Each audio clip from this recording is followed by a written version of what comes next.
you just heard Alessandro Michele saying that a logo is like a hieroglyphic that everyone can read. But what do you do if you don't have one of those? Is it possible to create an aesthetic environment that is so immediately identifiable, so characteristic of a brand or a person or a quality, that whoever sees it knows exactly what it represents, that they see a space and, like Pavlov's dogs, they just start drooling immediately? To discuss this, we have two men who I think have achieved that. Mikael Schiller, the executive chairman and co-founder of Acne, and Luca Guadagnino, the director of the movies I Am Love and A Bigger Splash, which are known as much for the lushness of their imagery as their storytelling. The latter is actually opening tomorrow in Paris and France, but to give you an idea of what I'm talking about, we're going to give you a sneak preview of a scene from the film. And just so you have a sense of what exactly is going on, it's about a famous rock star who has gone to an Italian island after vocal surgery to recover with her family, and an old flame has shown up with his grown-up, newfound daughter in tow.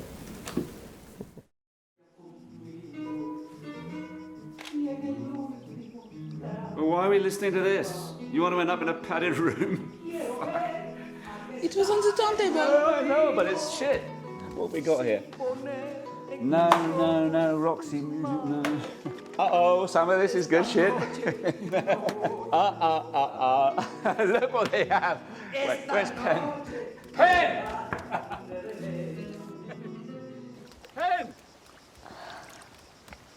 Pen! Come here, what Daddy made. Come on. Okay, I think Marianne said this. Sylvie, do you know this album? I'm going to tell you a little story about my contribution to Rolling Stone's history. Just after Darryl came in, and I was working with Don Smith, who'd done a lot of Keith's solo stuff with me, and we're at Windmill Lane in Dublin.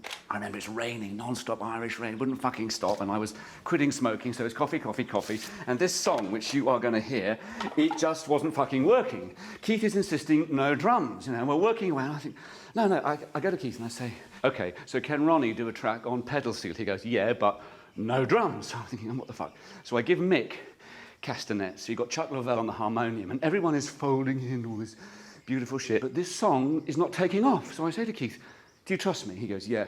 If I promise no drums, can we do a percussion track? He says, what's Charlie going to play? And I'm thinking, yeah, what is Charlie going to play? But I'm asking myself, what's the sound? Something not too crisp. And I look over, and I see in the corner, wait, what is it? What is it? Wait, listen, what is it? It's not a drum.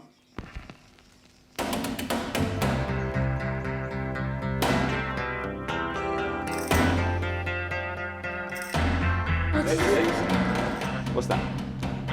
She knows. Listen. It's a trash can. No. It's an aluminium fucking trash can. So I pulled Charlie out in the stairwell. We put a mic 3 floors up, and Keith's shaking his head because he knows I'm right. As soon as Charlie starts banging on it, we're off. A can for trash. Human evolution in the key of C.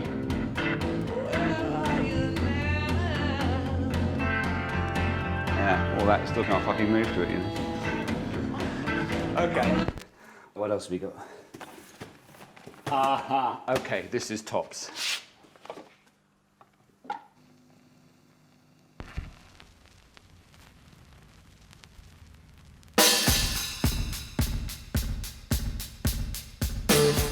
You produced this? Christ, no.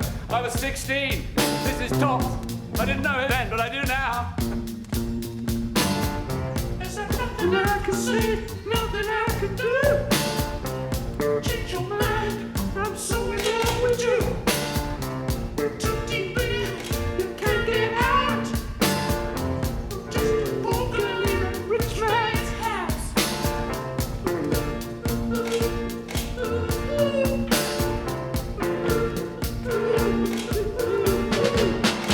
Woo!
Wow.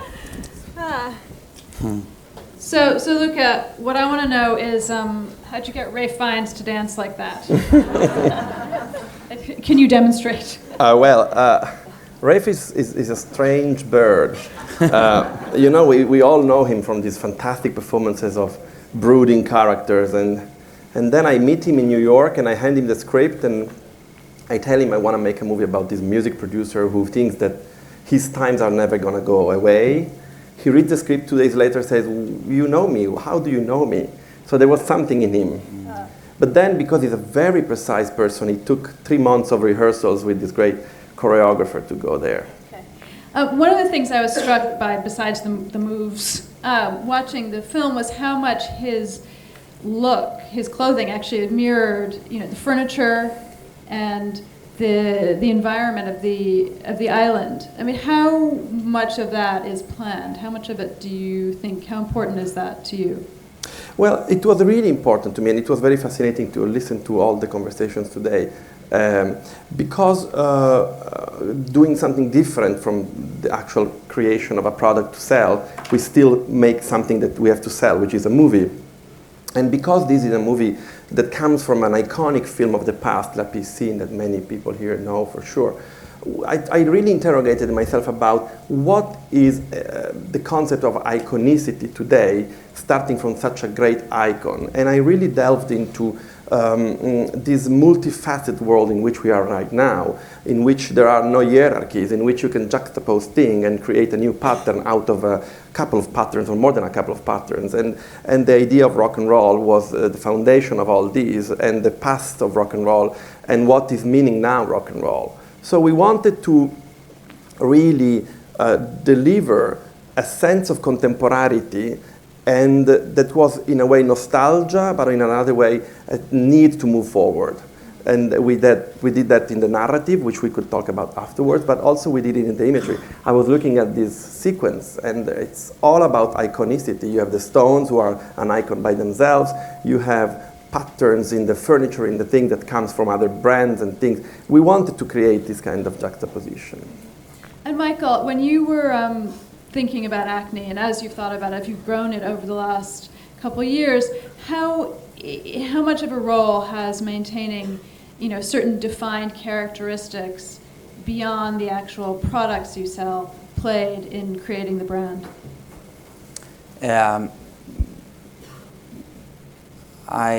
It's a very difficult question, and I mean, I think to relate to what you were saying, Luca, I think it's a lot about almost sampling what we do, curating and putting things together.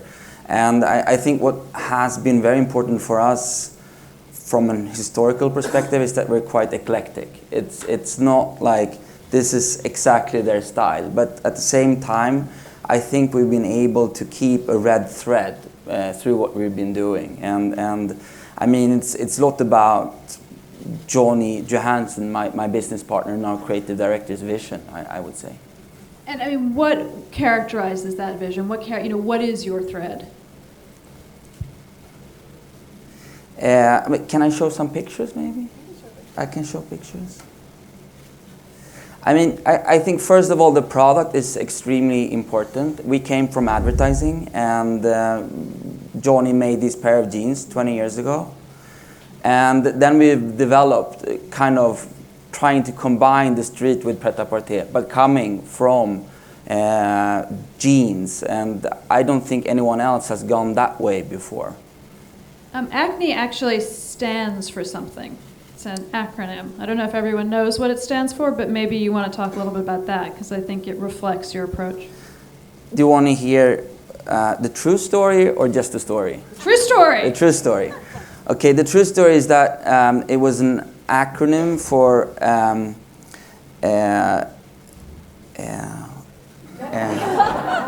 shrouded in mystery. Associated Computer Nerds Enterprises, because one of the founders had a computer game in Gothenburg, and then they wanted to take the word Acne and start an advertising agency and see if they could take a name with very negative connotations, obviously the skin disease, and give it positive connotations. And then we worked and worked, and it was only Acne. And then we showed it to buyers. Mary Gay, still here.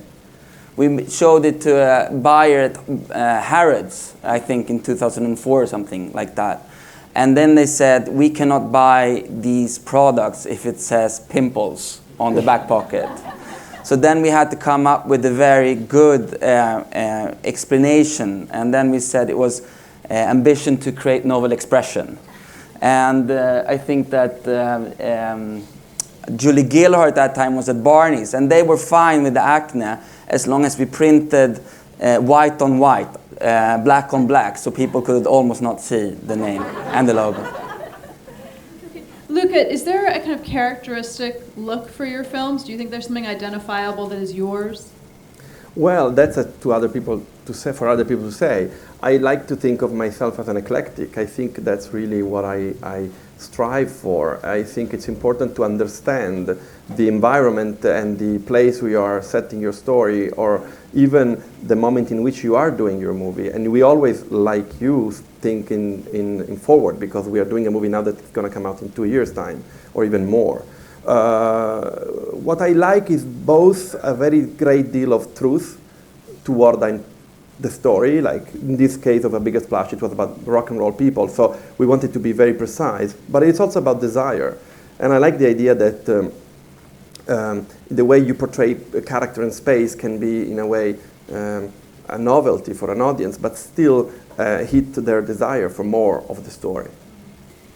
Mikael, it's interesting to me you came from advertising, because you don't actually advertise, do you? No, we don't. No, I mean, it started as a kind of creative collective. They wanted to work with art, fashion, architecture, advertising, film, whatever. But no, we don't do any advertising. I think from the beginning we didn't have any money to do it. And later on we kind of decided to do other things instead. Like what? I'll show another picture. It's going to take some time, I think. But what we did was that we did the magazine called Acne Paper, where we basically wrote about things where we were being inspired by. And I think, I mean, you spoke about being democratic and non-elitist. I think what we kind of tried to do here was to invite people to our world and be very, very honest with our what we were being inspired by. When you say, invite people into your world, define your world. I mean, it is difficult to say. It was interesting. I mean, listening to Marco before, he spoke about they had too much heritage, they had too much history. For us, it was the other way around. So this is our head office in Stockholm, which is 400 years old, and which is the old head office of the Wallenbergs, which is the most influential financial family in Stockholm. So for us, it was the other way around. We kind of tried to find things that we almost could decorate, that we found interesting. One of our first store in Stockholm is in a big square. And have you heard of the Stockholm Syndrome? Yes. Yeah. So basically, this is the bank where the bank robbers kidnapped the girls working there, and the girls fell in love with the bank robbers being the hostages. So therefore, we have the Stockholm Syndrome, and now it's an Acne store. And for 20 years, nothing worked there because it was cursed almost. So we could get it really, really cheap also. But now it's and I think getting it cheap is quite important for us. We wanted to open in LA, and I mean, obviously you should have a store in West Hollywood, everybody told us. But then we found this beautiful Art Deco building downtown LA, and we said, let's open a store here, even though on the street there were bums sleeping, and what they were selling fashion-wise there was dresses for $2.99 and so forth. But we opened a store, and we also got this mushroom from our friend Karsten Heller to go back about, curating and kind of picking and matching. Uh-huh. Now, both of you work somewhat outside the kind of main cities of, both fashion and film. You in Stockholm, Luca, you in Milan. Do you think that's important to being able to develop your own identities? Well, I think so. I want to be truthful to myself, to what I like in my daily routine.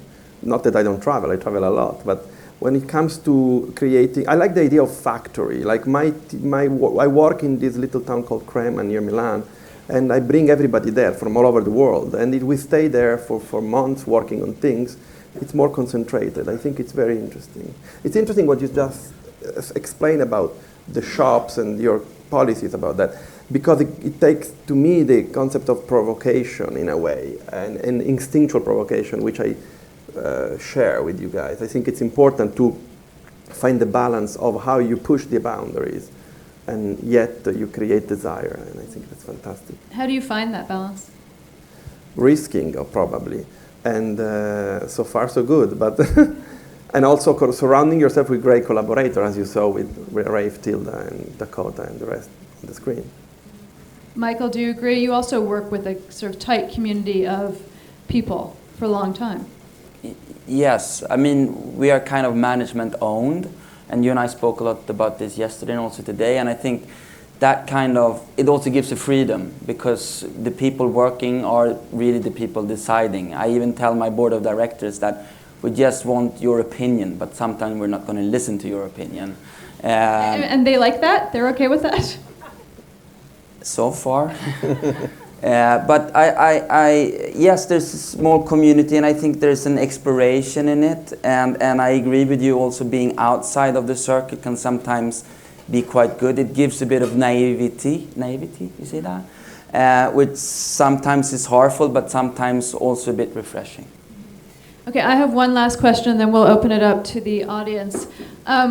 Marco said earlier that if you listen to your customers, you'll never invent anything. Do you agree with that? Well, the adagio in the cinema industry is that we have to give the audience what we think the audience wants, and I think that an audience can be much more edgy than we expect, and you can see that from successes like last year Mad Max, and disasters like this year's Superman versus Batman that plummeted after the people went into the theaters because the movie is quite repetitive. And on the other hand, I think that in the broader sense, and in the instinctiveness of an audience, it's quite intimidating. So yes, you should take your own decisions. I do work with fashion world a lot in doing content like short films or commercials. And the third element in that case, when we create a narrative for that specific world, it's also to listen very much to the creativity of the people who create for the brands. Michael? I mean, a friend told me a couple of weeks ago, what I like with you, Acne, is that you're not perfect. I think today, some things, I mean, I think that Bain and McKinsey consultants are amazing, and we have one of them helping us out, and I'm extremely thankful. But I also think that sometimes if it's too calculated, it kind of loses a bit of soul, and I think also Andrew was speaking a bit about that before, and I think that sometimes it's better to do mistakes, but do it your own way. Okay, questions from the audience? Yes? I have a question about the Acne logo. Can you wait till the... Why did you move to sans serif font for Acne branding, and why do you use a different logo for Acne paper than the fashion brand? Because our creative director, Johnny, he likes change.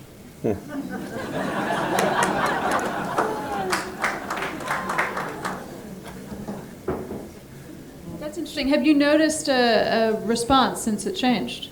I mean, speaking about like fakes and stuff, it was quite confusing. I mean, For the counterfeiters? Some of the Asian customers were like, what's fake and what's real? And because we had Acne, and then we had Acne Studios, and then a long time ago we had Acne Action Jeans, so it's been a bit confusing. And I mean, if we would have done it again, we would probably have done it differently. But the great thing with the name, though, is that no one else is so stupid to try to call something Acne, that it's been extremely easy to register it IP-wise globally.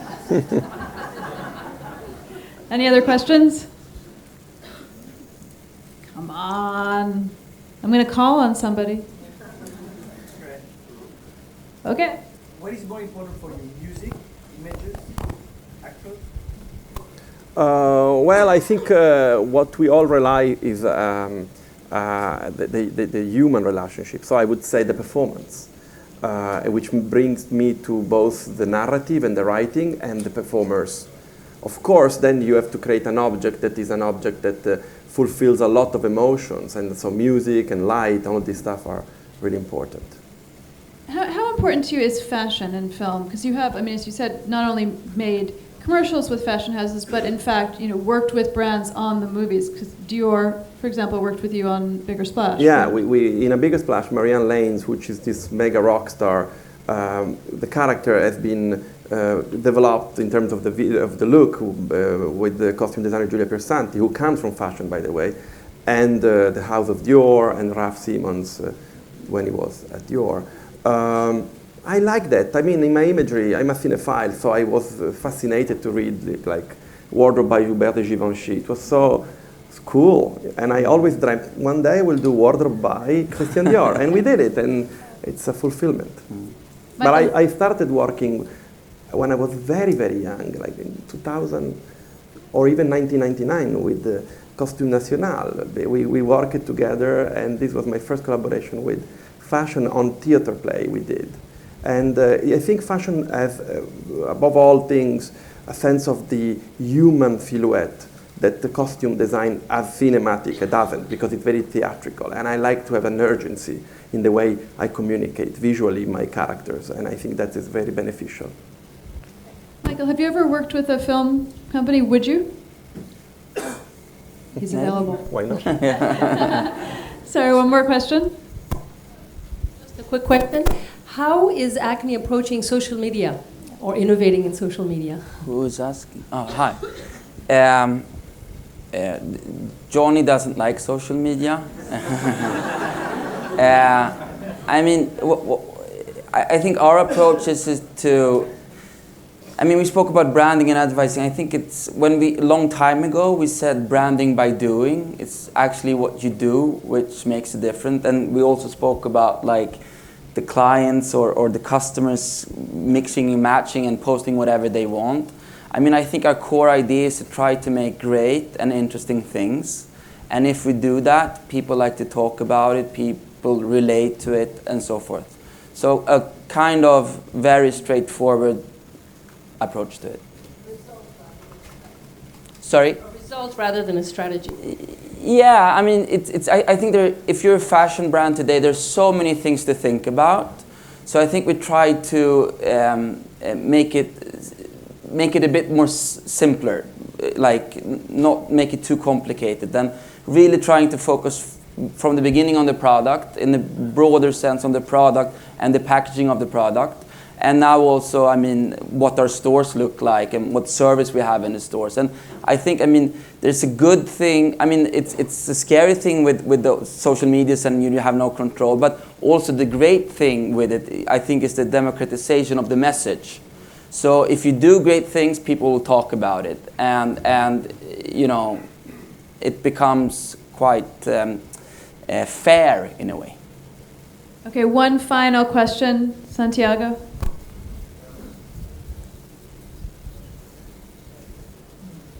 So many microphones, so little time.